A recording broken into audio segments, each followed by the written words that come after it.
Olá, estamos começando mais um Pensando Bem, aqui na FM Cultura, sempre em parceria com a ProHub, com a FAMECOS, a Faculdade de Comunicação da PUC, com a Matinal e com a revista Parêntese. E nesta edição estamos sem o Nando Gross. O Nando Gross é um sujeito cheio de atividades, de vez em quando ele não pode vir. O mesmo acontece comigo, então de vez em quando desemparcera. Mas é nesta semana, na próxima estaremos juntos. E o convidado de hoje é muito especial, é um artista que eu admiro e que está sempre fazendo coisas bonitas, criativas. Estou falando do cantor, compositor Raul Elvanger, que tem uma história, eu estava conversando com ele antes de começar o programa, uma história de vida fantástica. E que agora também está com uma cantata em homenagem às missões, 400 anos das missões jesuíticas do Rio Grande do Sul, e o Raul fez uma cantata da qual nós vamos falar aqui e vamos também rodar algumas músicas. Raul Elvanger, muito obrigado por ter aceito o convite para vir aqui conversar com a gente. Judemir, obrigado também pelo convite. Queria já deixar um abraço para o Nando Gross, que é meu colega também, músico, né? E para todos os teus ouvintes. Nando Gross é músico, o Nando é um bom músico. Ele sai muito bem no violão. Acho que ele devia ter investido, continuar investindo na carreira. Ele anda fazendo música, anda gravando. Perdemos para o jornalismo. Perdemos. É um baita jornalista. Né? É um baita jornalista. Agora, Raul, a tua história é uma história riquíssima. Estudante de Direito aqui na PUC nos anos 60, viu a PUC se transferir aqui para o campus atual, antes era lá no Colégio do Rosário, resistente à ditadura militar, exilado no Chile, na Argentina, e descobriu a música, deixou a faculdade de direito para lá, e passou a ser a vida inteira um artista, um músico. Tu fizeste um bom resumo aí. Eu tentei ser outra coisa, eu fui quase várias coisas, né? Como a gente Teu site diz isso, quase quantas coisas? É assim, eu estudei Direito em Porto Alegre até o 4º ano, aqui na PUC. Depois eu estudei Sociologia em Concepción, no Chile. Estudei Sociologia em Santiago, no Chile. Estudei Sociologia na UBA, em Buenos Aires. Estudei Composição e Regência no Conservatório Municipal de Buenos Aires e não terminei nada. Então, assim, brincando com meus amigos, eu falo que eu sou forte na cultura inútil, porque realmente eu tentei, me esforcei, eu tenho 11 anos de universidade, não tenho nenhum canudo. E, afinal, a música que tem, digamos, esse lado como profissão, mas também tem o lado do desfrute. E, no meu caso, do desfrute de gostar de música, né? Que eu gostei desde criança e tal. Também, no meu lado, tinha um outro aspecto, que é menos comum, que é o do compositor. Eu tinha ali um âmbito criativo, onde eu podia expressar coisas que eu pensava, do amor, da vida, do país, da América Latina, da política, da ecologia. Então, isso conforma assim, um pouco esse hub de diversas coisas. Assim, que... Quase advogado, quase sociólogo e também uma faceta que talvez muitas pessoas não saibam, quase jogador de futebol. Também quase jogador de futebol. Sem nenhuma modéstia, eu digo que eu joguei muito bem futebol, posso contar inclusive... No Cruzeirinho. Eu joguei 9 anos no campo suplementar do IPA, que eu subia de tarde lá, era um arião vermelho, e assim passava o ano todo com o cotovelo e o joelho aberto, fazendo aquelas cascas de ferida, né, que deixavam a mãe apavorada. Aí joguei no Praiano de Areia, joguei no clube, joguei na faculdade também, no quartel também. Não chegasse a ser profissional? Não. Mas metia gol como centroavante? Metia gol. Olha, desculpa dizer, mas eu era o goleador sempre. E meu time normalmente era o campeão. Desculpa, tem as taças, minha mãe salvou as medalhas, guardou tudo. Também no quartel, queria ressaltar isso, eu fiz o CPOR. Eu sou também, olha só, agora me lembrei, eu sou segundo tenente R2 do glorioso Exército Brasileiro e não fui caçado, a diferença de outros. Olha só. Tenho o meu diploma de tenente do Exército Brasileiro. Mas, nos anos 60, tu te descobriste músico e também tu te viste resistente à ditadura militar. Peguei a época do crescimento daquele movimento estudantil, né, a partir dos anos 66, 67, e que houve muito movimento estudantil, muito forte no país. Não só estudantil, movimento geral contra o regime que tinha se instaurado ilegalmente em 64. Então, peguei essa época e aí fui participando e descobrindo outros ambientes não tão públicos, né, dos grupos secretos que se organizavam com diferentes tendências políticas, secretamente, clandestinamente, para se opor ao regime. Não só na faculdade, como nas estruturas fabris, camponeses, enfim. Tu militaste na VPR, na VAR Palmares? Eu comecei participando num grupo que chamava Grupo do Carlos, que justamente estava nucleado em torno do escritório de advocacia da família Araújo, do Dr. Afrânio. Claro, mas o líder nosso mesmo era o Dr. Afrânio, né? O pai do Carlos, do Heron e sogro da Olga Cavalheiro. Então, ali eles tinham muita penetração, eles faziam somente justiça trabalhista do lado dos trabalhadores. Então, ali eu fui me enfronhando. Tu trabalhaste, inclusive, no escritório de advocacia?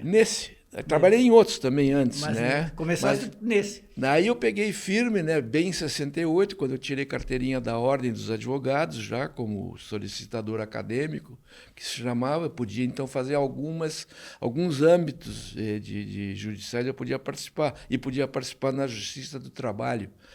Então, me influei nisso e fui ficando seduzido pela luta da resistência dos trabalhadores, desde o chão da fábrica até organizações mais sofisticadas. Aí fui entendendo que tinha um PCB clandestino, que tinha um PCdoB e depois outras organizações que, digamos, eram mais ligadas ao que se chamou, não sei se muita propriedade, mas se chamou a luta armada. Pois é, a VPR e a VAR Palmares eram organizações voltadas para a luta armada. Tu chegaste a participar da luta armada? Eu participei da VAR Palmares. Sim. Né? Onde estava, por exemplo, grandes quadros, grandes líderes, dos quais, claro, mais notório foi a futura presidente Dilma Rousseff. Eu participei da VAR Palmares organicamente, por isso mesmo fui perseguido, minha família foi hostilizada, perseguida, ameaçada aqui em Porto Alegre por funcionários do Estado brasileiro naquele momento, fossem policiais ou militares, e em seguida fui condenado pela Lei de Segurança Nacional e depois de tentar, durante um ano ainda, me manter escondido em São Paulo, militando, o nosso grupo, a VAR Palmares, sofreu bastante perdas, prisões, e as brutalidades eram inacreditáveis, inclusive com a própria Dilma e centenas, milhares de outros brasileiros, para falar, além desse grupo ou daquele grupo, né? Então, eu participei. A VAR Palmares tinha uma peculiaridade, era um pouquinho esquizofrênica. Ela, como não queria se identificar com os antigos partidos tradicionais, ela dizia que era adepta da luta armada. Mas, digamos, atividades armadas mesmo, ela fez bem pouquinhas. Fez nem comparar, por exemplo, com a VPR, que sequestrou embaixadores, libertou brasileiros que estavam nos cárceres, ou outras, né? A LN. Mas ela tinha isso no seu programa e ela fez alguns eventos de expropriação de armamento, banco, mas não era tipo... tanto que ela ia se rachando, como se dizia na época, se subdividindo justamente por aqueles que se opunham a essa tendência nossa, que vinha muito do trabalhismo, das fábricas, no nosso caso especificamente do Grupo Porto Alegrense aqui, ligado aos advogados. A gente, digamos assim, a gente pensava numa grande acumulação de forças políticas populares, né? Isso a gente sabia que, inevitavelmente, como aconteceu nas antigas revoluções bem-sucedidas na China, na Rússia, no Vietnã e na Argélia, isso chegaria a um momento de um enfrentamento armado às ganhas, né? Às veras. E isso tu tinhas o quê? 20 anos, 20 e poucos anos? Em 68 eu tinha 20 anos. 20 anos, que maravilha. Cheio de sonhos, de coragem e disposto a salvar o país. É uma mistura de boa intenção e ingenuidade, né? Claro. Porque supor que aqueles nossos grupos... Na verdade, nunca se sabe, entendeu? Mas Sim, aqueles mas grupinhos de luta armada, aquilo não tinha os como combater grupelhos. um exército, né? Sim. Grande, né? Mas assim, as coisas sempre começaram pequenas. Ho Chi Minh começou pequenininho. Foi marinheiro aqui no Brasil, em Santos. Sim. Conheceu os prostíbulos de Santos quando era marinheiro e fez aquela libertação daquele país lá. Raul Elwanger, a música entrou na tua vida antes do exílio, durante o exílio? Como é que foi assim que surgiu a música na tua vida? Assim, a minha avó paterna tocava piano, tinha seu piano, né? E cantava lá suas Lieder em alemão. E eu achava aquilo maravilhoso. Escutava o Grande Rodeio Coringa, domingo de noite, sentado ao pé da cama da minha mãe, que também escutava num rádiozinho Orbifon. E minha mãe era gaiteira. Olha só. Tocava seus chamamés, suas milongas, seus tangos, tinha estudado e tal. Com 8 anos, eu estudava no Instituto de Artes da URGS, ali na Senhor dos Passos. Minha mãe salvou este recibo também do pagamento mensal da anuidade. Eu me lembro vagamente de pegar o bonde auxiliadora para ir até o centro, que era uma aventura maravilhosa, uma das maiores da vida era pegar o bonde e ir para o centro sozinho. Então, e depois com 14, 15 anos comecei a tocar violão também, e com amigos e tal. Já com 17 na PUC participei do meu primeiro show, né, que chamou PUC Canto Amor em Prosa e Verso. Éramos 5 colegas de diferentes faculdades e o nosso repertório era Dorival Caymmi e Vinícius de Moraes. Mas eu já encaixei ali uma musiquinha que eu tinha feito. Lamentável, mas eu tinha feito. Era bem ruinzinha, mas enfim já. Mas assim vai jovem. Vai denotando, tu vai tentando, né? Agora, Raul, as tuas músicas, por exemplo, teve música que entrou em grande festival, como o Festival da Excelsior, teve música trilha de novela da Globo, teve música gravada por muita gente importante. Elis Regina te gravou, um monte de gente importante gravou músicas tuas. E tem aquela música que talvez todo mundo identifique, quando a gente diz assim como um sobrenome, Pialo de Sangue, de Raul Elwanger. É a música que mais assim faz pensar em ti. E que é lindíssima. Acho que foi a RBS que disse que era uma das 10 músicas mais bonitas da história da música do Rio Grande do Sul. Assim, dentro de uma grande quantidade, acaba aparecendo umas mais bem feitas, ou que encontram mais eco no coração do povo, né, das pessoas, né? Então essa música, Pialo de Sangue, que, digamos, ela diz no final: quem viver saberá que é possível, quem lutar ganhará seu quinhão. E ela foi feita um pouco inspirada em meus 4 avós, que foram migrantes do interior para a capital, né? Então é um pouco essa memória do tempo do campo, do trigo, do ranchinho de Santa Fé, da pescaria, do lambari cutucando no pé, mas ela, a diferença de um certo tradicionalismo que tem saudade do tempo em que não havia cercas, mas igualmente havia patrões e latifundiários com cerca ou sem cerca, né? O gaúcho sempre foi, como disse Ciro Martins, um gaúcho a pé, um gaúcho sem gleba e sem sesmaria. Esse meu gaúcho, né, que eu também falo que ele é gaúcho, mas ele é colono, aí entra o lado, digamos, alemão da minha... O Raul, eu tinha pedido para ele, Raul, traz o violão. E ele me contou que tem uma doença que te atinge a gema dos dedos. Exatamente. Aí é cruel. Aí não te deixa tocar violão. É verdade. Tenho desidrose palmar de alguns anos para cá. Desidrose palmar. E tu me mostraste, cria ali uma fissura no dedo. Estamos lutando aí, vamos ver. Mas eu imagino que de vez em quando tu vá para o sacrifício e toque, apesar da dor que isso te provoca. Em todo caso, felizmente, né, no caso agora, ultimamente, eu encontrei grandes parceiros com os quais eu toco e me desocupam. Porque sempre achei uma tarefa meio louca, tocar uma canção, saber 500 acordes, sucessão, cada dedo da mão esquerda, cada mão direita. É um negócio meio louco, é muito pior que tocar piano. Eu fico olhando e penso assim, é mágica. É assim, é como se o violão fosse um instrumento tosco, né? E, então agora eu tenho feito shows com o Daniel Wolff, que é o catedrático aqui da URGS, e com o Thiago Colombo, que é o catedrático lá da UFPEL. Então, eu ouvi, eles tocam muito. Tocam muito, claro. Nossa, esse Thiago Colombo é muito bom, hein? Toca muito. Conseguiu aí, Felipe? Senão a gente vai tocando aqui e daqui a pouco... Tá baixando. Daqui a pouquinho nós vamos falar também, Raul Elwanger, da tua cantata. Cantata, não é cantata missioneira, eu aqui coloquei na cabeça cantata missioneira. Qual é o título exato? É a Cantata Sete Povos. Cantata Sete Povos. São 12 músicas?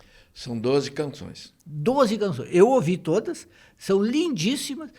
Tu resolveste fazer essas canções pensando aí nos 400 anos de São Nicolau.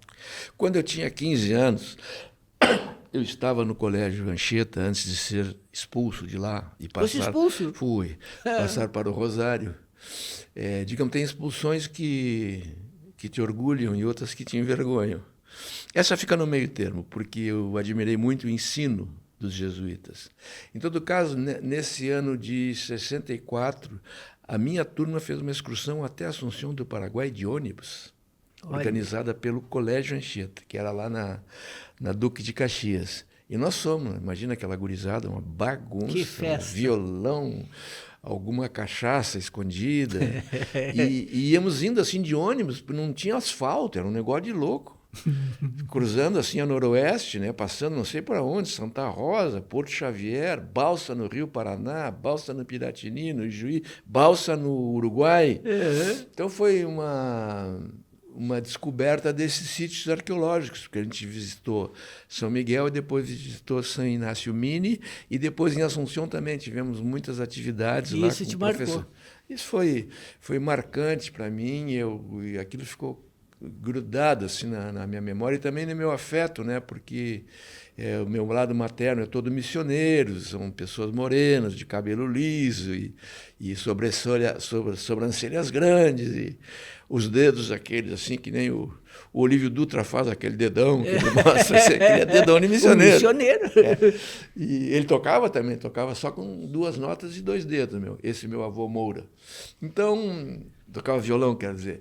Então aquilo sempre foi ficando. Então, depois todos esses estudos que eu fui fazendo, sociologia, principalmente sociologia, história, tive grandes professores, só para citar os brasileiros, eu tive Teotônio dos Santos, Vânia Bambirra, Rui Mauro Marini, Paul Singer, foi um grande criador da teoria do subdesenvolvimento, né?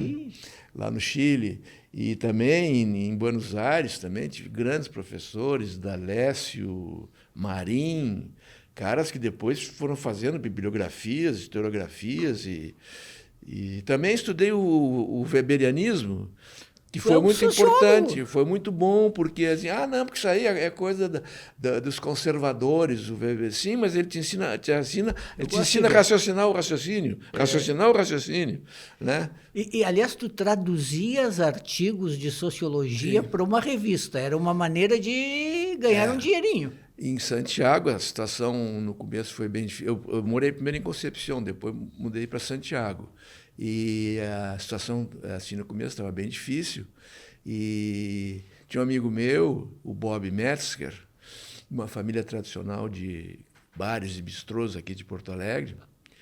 E ele era o editor gráfico da Flaxo, onde estava o Fernando Henrique, Enzo Faleto, Maria Conceição Tavares, que era um núcleo de pensamento modernizante, digamos, da América Latina, da CEPAL. E o Bob me pedia as traduções de espanhol, português e francês. Então eu me lembro, assim, aí eu já vou chegando acho que perto das tuas áreas de interesse. Eu me lembro de Chambord-Redon, Olha só. Bourdieu, Bourdieu. Bourdon. Bourdon. Sem falar nos outros, assim, Legal, legal. aqui da América Latina, colombianos, porque isso era toda uma corrente que havia. Ainda existe, né? Que maravilha. Eu fazia aquilo lá, dentro do que eu podia, e então... Então, vamos ouvir um pouquinho aí o Pealo de Sangue. Que mistérios trago no peito, que tristezas guardo comigo. Se meu sangue é colono, é gaúcho, lá no campo é que encontro abrigo.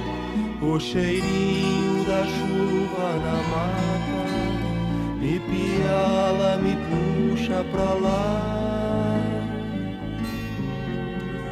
Quero só um pedaço de terra, um ranchinho de Santa Fé, milho verde, feijão, laranjeira, lamarico tocando no pé.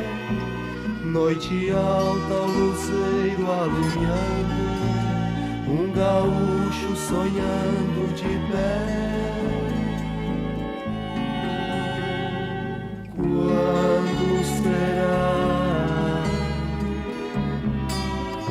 este meu sonho? Sei que um dia será novo dia, porém não cairá lá do céu. Quem viver saberá que é possível, quem lutar ganhará seu quinhão. Velho Rio Grande, velho Guaíba, sei que um dia será novo dia, brotando em teu coração. Quem viver saberá que é possível, quem lutar ganhará seu quinhão. Raul Elvanger, essa música, ela atravessa a tua vida. Eu imagino que tu tenhas cantado assim milhares de vezes, e onde tu vais as pessoas te pedem para cantar.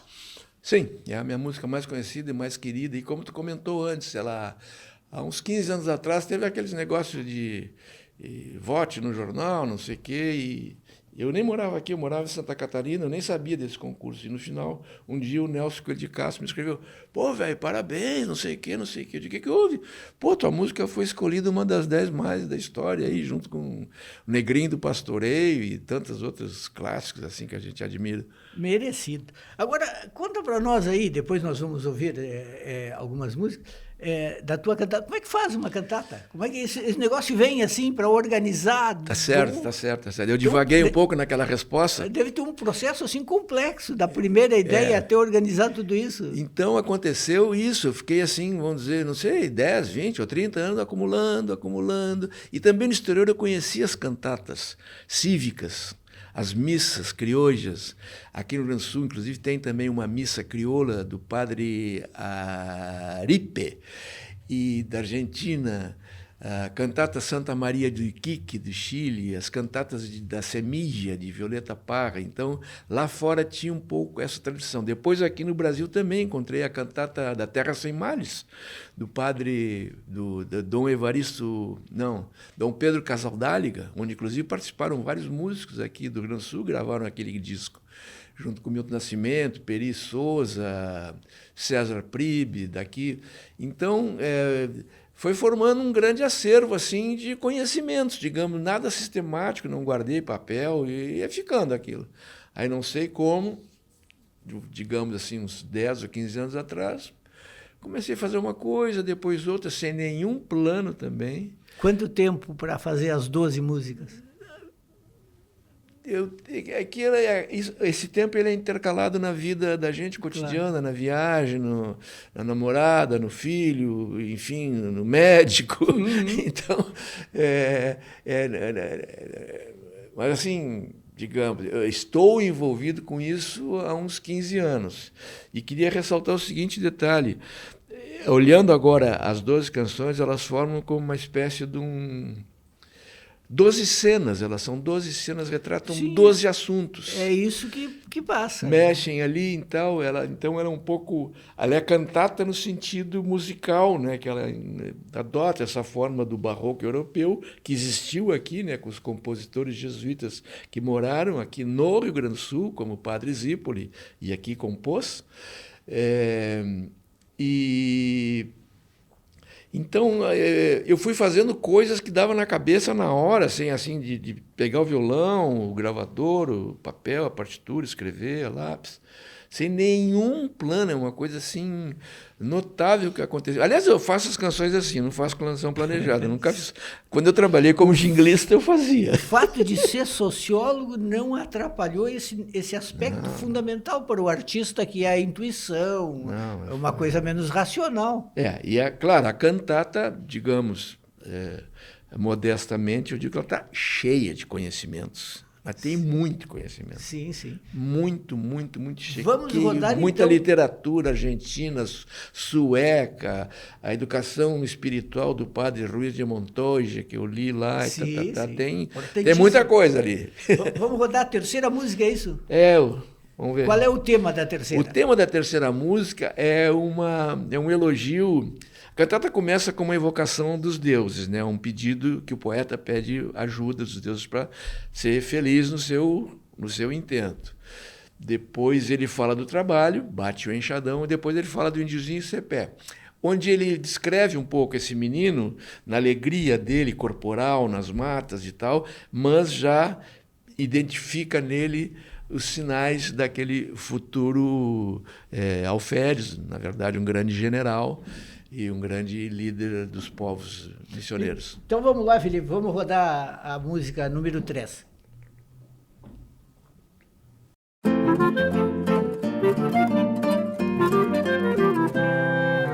Vai, índiozinho Cepé, tomar banho nas águas do rio Piratini. Vai, tem guabiju no pé, a doçura do mel nas matas do Ijuí. Vai rezar teu missão, cantar na catedral do povo guarani. Deixa a tua vista varar o céu, faz o teu braço fortalecer, aprende a ler pra saber muito mais além. Tempo virá, respeita o chão que te deram teus ancestrais, tua nação, teus avós e teus pais, todos irmãos nas missões do Rio Uruguai.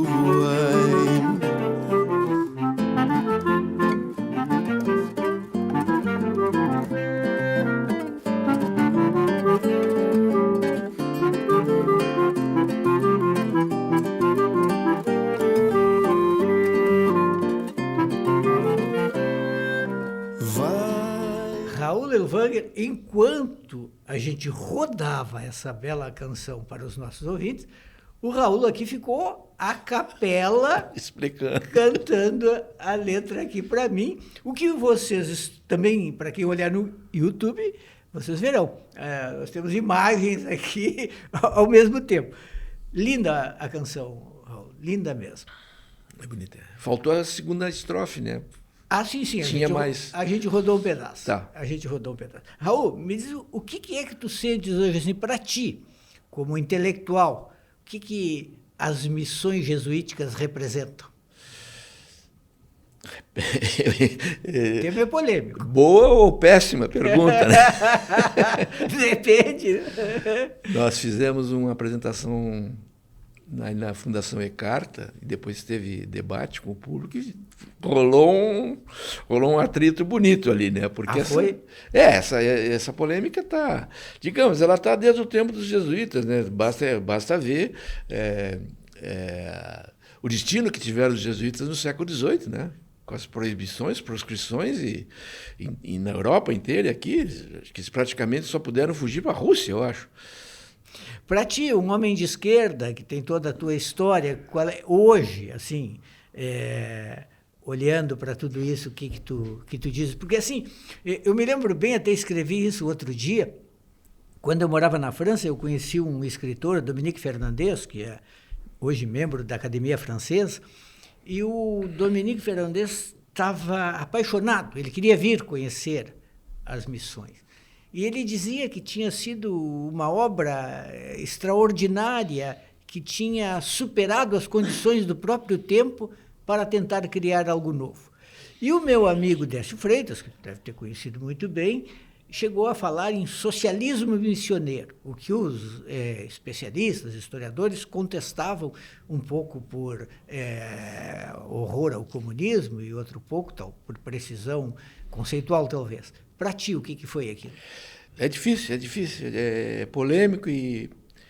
Como é que tu formulou a pergunta anterior que me ajudava mais a responder? Que eu desvaguei, fui falar da Fundação ECARTA. Mas agora também tem que me lembrar. Mas vamos lá. É assim, ó. É muito... Primeiro é admirável o Guarani, a cultura de Guarani, a civilização Guarani, né? Que muitos anos depois eu fui descobrir, aprender que eles vieram da Ásia, desceram pelo Estreito de Bering e colonizaram esse meio, esse coração da América Latina, aqui, chegando aqui até, digamos, até o Rio Quaraí, digamos, né? E são um povo magnífico, com uma cultura impressionante, uma religiosidade profundíssima, ultra respeitosa, com uma língua perfeitamente moderna já, né? Já não, que ela é assim moderna, né? E que se viu, o Guarani se viu, esse Guarani, que já tinha fugido do Guairá e do Itati, impressionado pelos encomendeiros de Assunção e pelos bandoleiros escravagistas de São Paulo. Eles fizeram o primeiro êxodo, encabeçados pelo provincial Dom Antônio de Montoya, onde dos 50 mil que saíram, sobraram 12 mil.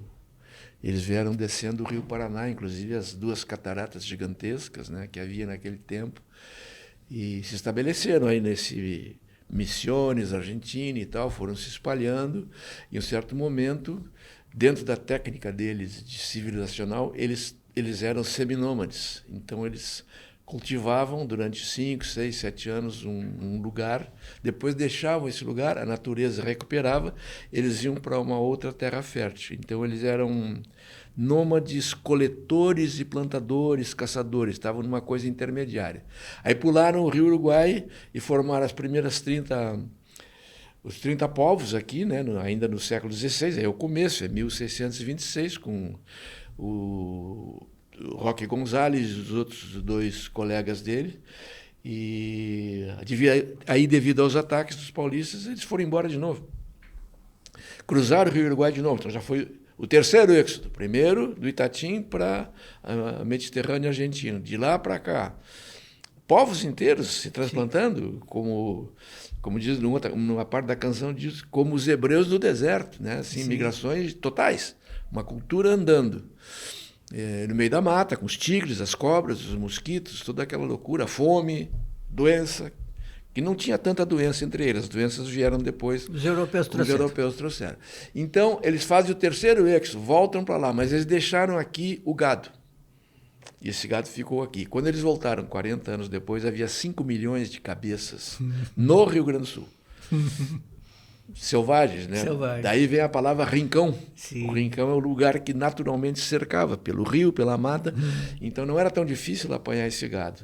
Então, bom, isso foi ótimo para eles, mas ao mesmo tempo também já despertou novamente o paulista, nesse caso, a né? cobiça, o interesse predatório. Que vieram aí todos esses nomes de rodovia em São Paulo, Raposo Tavares, Domingos Jorge Velho, isso tudo são grandes bandidos, entendeu? Que organizavam empresas de capitalismo predatório em cotas por ações vendidas e discutidas na Câmara de Vereadores de São Paulo, e depois saiu. Os que eram os valentões vinham aqui, arrebanhavam 10 mil tupis lá para vir sequestrar e levar de volta aqui. Então foi isso que aconteceu. Felizmente para esses guaranis surgiu a escravidão africana. Então os escravagistas um processo que eram não eram só paulistanos, eram santistas, eram vicentistas, né? Então aí tem todo esse mito desse bandeiretismo, que é uma coisa lamentável, que foi na verdade uma grande empreitada escravagista, né? de sequestradores de povos inteiros. E também o mito do tropeirismo é muito... lá, aquele tropeirismo inicial, lá do século XVI, XVII, é muito mistificado. Depois não, depois ele foi mais um tropeirismo. A tua opinião era cristalina sobre o assunto. Tu disseste que era complicado, mas é que aí entra o assunto dos jesuítas, né? Que aí entra toda a polêmica que vem desde os 730, depois vai se agudizar com o Marquês de Pombal, no caso nosso, né? Qual foi o papel do jesuíta? Claro, e inclusive no caso, não só da nossa situação, mas de todo mundo naquele momento, é um mundo que está cruzado pela briga entre o absolutismo e o esclarecidismo, digamos, e o iluminismo. Sim. Né? Essa é a grande coisa que está por trás. E os jesuítas lutando contra a revolução do luteranismo, digamos, né? Se tornaram guardiões do catolicismo, nem sei se é muito vaticano, ele é madrilenho mesmo, né? É um catolicismo do Império dos Habsburgo. Então isso aí perpassou e veio influir aqui. Então, por exemplo, ideias iluministas do jesuíta de cultura, de educação, da urbanização da cidade, da evolução das forças produtivas, com a agricultura, com o gado, com as ferragens, com os instrumentos de lavoura, com a metalurgia que teve aqui no Rio Grande do Sul, em São João Batista. Tá? Isso chocava ao mesmo tempo com outras tendências. Sim, com os colonos, com os próprios bandeirantes, com os portugueses, especialmente, todos os portugueses. Vamos rodar mais uma música número 5. Qual é que é o tema da número 5?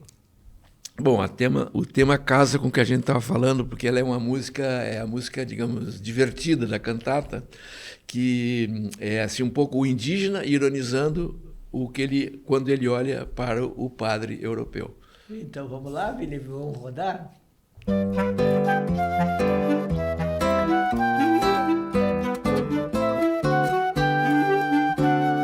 O homem de Roma vivia a rezar para seu Tupã cristão. Não gosta de cunha nem da água do rio, obedece a um imperador lá dos confins. Com sua batina, com o seu missal, o homem de Roma vai. Quer nos vestir, nossa lei mudar, desprezar nossas esposas. Se somos felizes com o que a terra deu, não nos falta mais um Deus.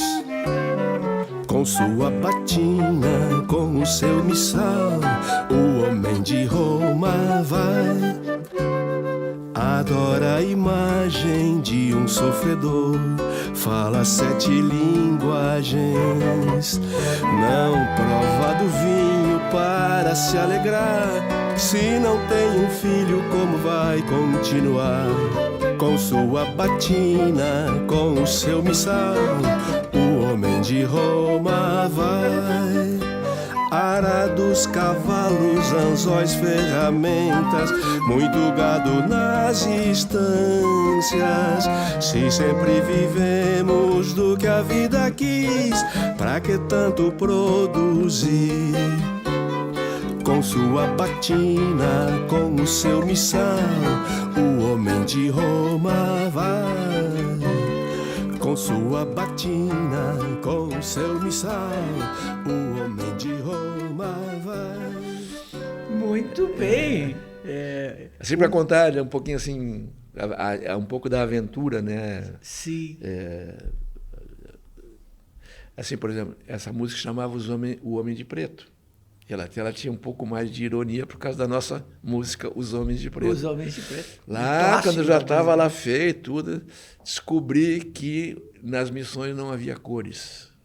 Todos usavam a roupa parda, né? Sim. Provavelmente, não sei bem, mas tingida com a noida da banana, que foi usada até há poucos anos aqui no litoral catarinense, né? Uma noida colorada, vermelha. E a outra ironia é do padre, da noida. Bom, daqui a pouco eu me lembro. Tem outra ironia ali. São coisas que eu tive que ir trocando. De toda maneira, é uma espécie assim, de perfil do jesuíta. Né? O jesuíta com os seus instrumentos e as suas ideias, o papel que ele exerce sobre os indígenas. Então, assim, essa história não tem... Ninguém é santo. O eixo central, para mim, político, sociopolítico desse assunto é o seguinte: o Guarani, entre a opressão da massa dos crioulos espanhóis, os guaranis eram espanhóis, os nossos guaranis gaúchos hoje eram espanhóis, eram de Espanha. Entre essa pressão e a pressão do escravagista paulista, e também já do Império Português avançando aqui pela bacia do Jacuí e pela Serra, o Guarani ele fez uma política de mal menor. Sim, sim. Em determinado momento era de bom alvitre estar numa redução para se proteger do ataque dos bandeirantes. E também não foram todos que foram reduzidos, né? Claro. Entre isso e a oferta da coroa de Espanha de que eles fossem súditos, normais, como qualquer madrilenho ou catalão, eles se tornaram súditos, pagavam imposto de súdito. Com isso tinham direito a ser protegidos pelo Estado espanhol. Então, o Guarani nosso era súdito de Espanha. Uhum. Então, eles preferiram isso. E, no caso das missões, não só daqui, mas todas elas, né, aqui até a Bolívia ali, a Bolívia ali é uma expressão boa, né? Logo ali a Bolívia. Eles encontraram no jesuíta uma forma organizacional que conciliou, e o jesuíta foi esperto nisso, conciliou o modo de vida e a cosmogonia dele, a filosofia dele, com esses cristãos que vinham da Europa. Então, o sincretismo religioso também teve um sincretismo produtivo, não é? Tanto que cada redução tinha o Avambaé e o Tupambaé. Toda a produção era comunitária. Sim. Tupambaé era comum para todo mundo. E aí cada família, que eram famílias estendidas, né, grandes, tinha o direito ao Avambaé, que é o quinhão do cidadão. Então tinha um modo econômico de produzir. E também, mais adiante, quando os jesuítas finalmente passaram a tomar chimarrão e começaram a gostar, deixar de chamá-lo de erva maldita, a maior fonte de renda dos jesuítas foi a exportação de erva mate. Encontrei a tua amiga, a historiadora, professora da Universidade Federal do Rio Grande do Sul, Carla Rodrigueiro. Encontrei caminhando na Redenção. E ela me puxou a orelha, dizendo porque a gente tinha feito um programa e no programa eu disse, mas olha, a gente devia ter também um Guarani, ter um jesuíta e tal. E ela ainda me disse, pois é, a gente não fala dos outros sem os outros. E é uma boa filosofia, eu disse, eu concordo. Mas hoje nós estamos conversando aqui, eu e tu, com o artista, com o intelectual, com o homem que fez uma cantata. E eu ainda estou devendo o programa com o jesuíta e o Guarani, mas está na minha lista de assuntos para tratar em outro momento. Tu fizeste essa cantata, é um trabalho primoroso. E como é que está sendo assim a repercussão? A mídia, por exemplo, está rodando, as rádios importantes do Rio Grande do Sul rodam ou não? Essa pergunta também, ela é muito boa e muito péssima. Não devia ter feito. É uma péssima pergunta. Boa. Não roda nada, não tem nada. A radiofonia rio-grandense, em termos de música, é manejada por 3 ou 4 grupos empresariais estrangeiros. São estrangeiros, produzem música na Faria Lima, escritórios que produzem 12, 20 músicas por dia. Aí socam a força de jabá na TV, na rádio. Funciona assim. Já era muito assim, agora está totalmente assim. Basta olhar esses sucessos sertanejos que surgem, tu não sabe nem de onde e vão desaparecer. Né? Agora são esses jovens com essas barbichas, o chapéu de texano, cantando umas músicas que não falam nada nem de São Paulo, nem do Caipira, nem do Jeca, nem da cidade, nem da Mundo. Nem... Sim, não é o sertanejo raiz. Eu gostava do sertanejo raiz, aquele que cantava a vida na roça, tinha uma melancolia, tinha poesia. Tem uma cultura ali, uma cultura ibérica, digamos, portuguesa, né? João Pacífico, Raul Torres, o Menino da Porteira, Cabocla Teresa. Aquela do Rio da Piracicaba. Que é do João Pacífico, né? Que, inclusive, a seca já tinha 6 meses e quando ele botou a música do rádio, no outro dia choveu. E ele foi condecorado pelo presidente Getúlio, eu acho. Eu produzi um disco dele, por isso que eu sei. Era bonito. Não, são músicas lindíssimas, que estão no nosso, pelo menos nas pessoas mais idosas como nós, estão na nossa memória. Infelizmente, isso vai desaparecer tudo, né, da memória.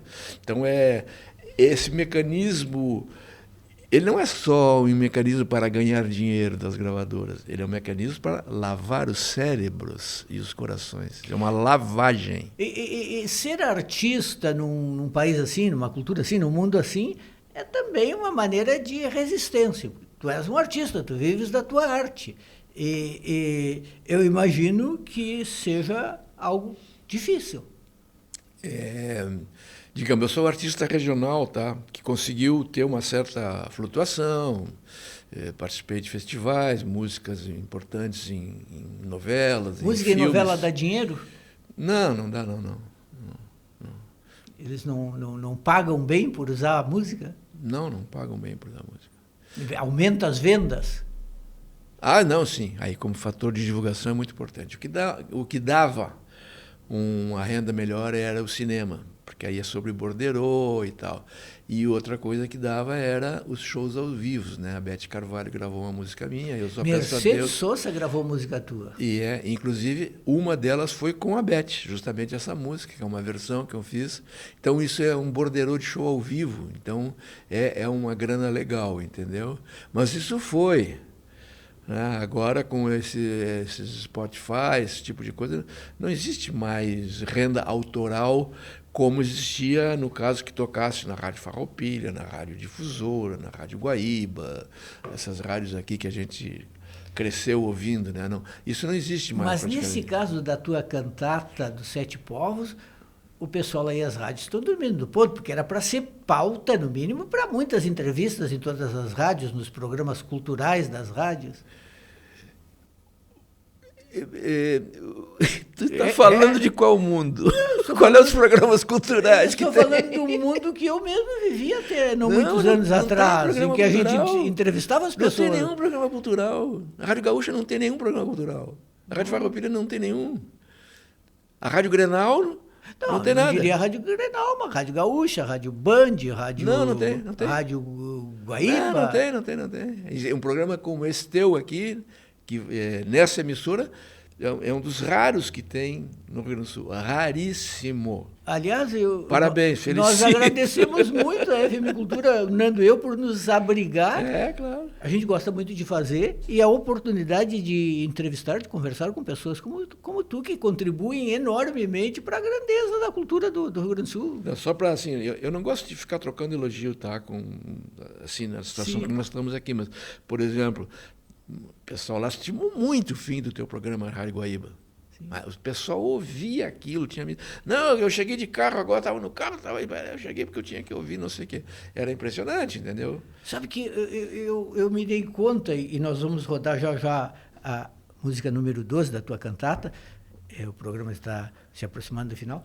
Sabe que eu me descobri quando eu saí da rádio, o quanto que eu era ingênuo. Eu achava que eu era um cara esperto, assim, experiente e tal.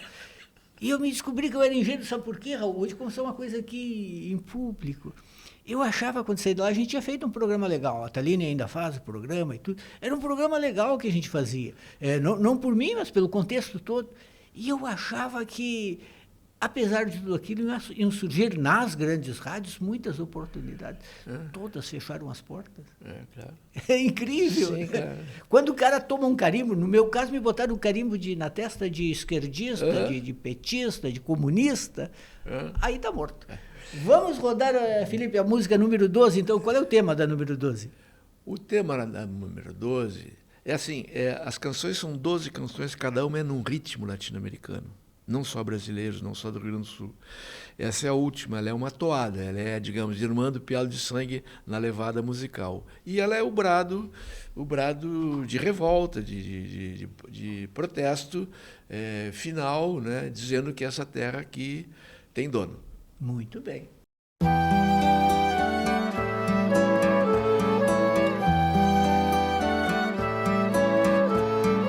Quem diria que este silêncio foi um dia terra-mãe das flores, das frutas, sementes, capinchos, traíras, tarrãs. Quem diria que este deserto foi a flor da criação dos índios, das índias, dos clérigos, uma vida, uma benção. Quem diria que estas ruínas, caladas, roubadas tão sós, foram moradas e oficinas, capelas e escolas de amor. É o brado da terra de los siete pueblos, protesto quimera do povo guarani, do dono da terra, do povo guarani, do dono da terra. Então, Raul Elvanger, estamos nos aproximando do final do programa. Foi um prazer aqui te receber, te ouvir como intelectual, como artista, com as tuas histórias, com tudo. Tu fazes parte da cultura do Rio Grande do Sul. Nesses últimos 50 anos, a tua presença é marcante. Tu estás aí sempre. Obrigado pela tua gentileza, das tuas palavras, né? Eu só sinto, no caso da cantata Sete Povos, voltando um pouco à tua pergunta anterior, que havendo um âmbito oficial de programações e festividades e comemorações, inclusive com verbas muito grandes, né? A minha cantata, que é a única no gênero, não tem outra, não é? Mas assim, não tem outra nem perto. Tem canções que geralmente assim, viva os missioneiros, viva os missioneiros, viva os missioneiros, né? E porque eu me orgulho também, porque eu me sinto missioneiro, né? Eu me sinto por família e por toda essa ascendência, né? Da nossa mestiçagem de gaúchos, né? Com africanos, com todos. Essa cantata, que é uma obra que também é didática, no site estão as partituras, as 70 partituras para ser tocado por pequenos conjuntos de câmara, violino, viola, clarinete, flauta, não tenha sido chamada para nada, enquanto o eventismo, né, vai indo por aí, consumindo e servindo de propaganda eleitoral, na verdade. Infelizmente, eu devo dizer isso. O que eu posso dizer, Raul, é que eu escutei a tua cantata, ela é muito bonita. Muito, muito bonita. E o pessoal aí que não pautou a tua cantata nesses eventos todos, dormiu no ponto. Está perdendo uma obra de qualidade. Queria te agradecer, então, por ter vindo aqui ao nosso programa. Muito obrigado. E espero te receber outras vezes aqui, junto com o Nando Gross, para vocês aí, quando estiver melhor desse negócio aí, poderem tocar um pouco. Tá, agradeço, Juremir, o convite aqui. as tuas palavras também, agradeço ao técnico e desejo tudo de bom para ti e para os teus ouvintes. Muito bem, o nosso Pensando Bem fica por aqui, sempre uma parceria da ProHub, da FAMECOS, a Faculdade de Comunicação aqui da PUC, também revista Parêntese e Matinal Jornalismo. Nós ficamos por aqui, mas voltamos na próxima semana. Até lá!